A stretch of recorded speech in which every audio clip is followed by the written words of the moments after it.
নতুন এক সূর্যোদয় হবে, স্পষ্ট ঘোষণা করতে চাই। আর যদি একটা গুলি চলে, হেফাজতে ইসলাম বাংলাদেশ ঘরে বসে থাকতে পারবে না।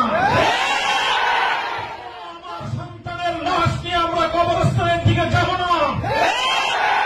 পরবর্তী সন্তানের লাশ কাঁধে আমির হেফাজত ইনশাআল্লাহ রাজপথে যখন নামবেন, টেকনাফ থেকে তেঁতুলিয়া পর্যন্ত পাক ভাঙ্গা সেই গণজোয়ার রুখে দেওয়ার সাধ্য কারো হবে না।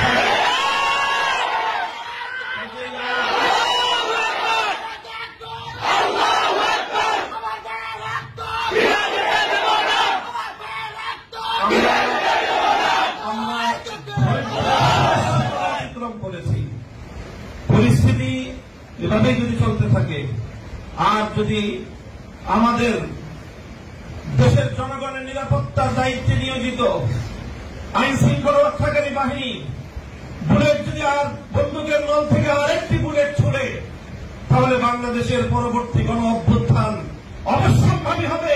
সে অভ্যুত্থান রুখে দিতে কেউ পারবে না।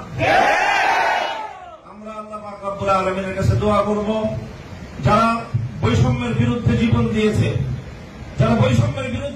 দিয়েছে, অত্যাচারীর হাতে যাদের প্রাণ গিয়েছে, তারা নিঃসন্দেহে শাহাদাত বরণ করেছে।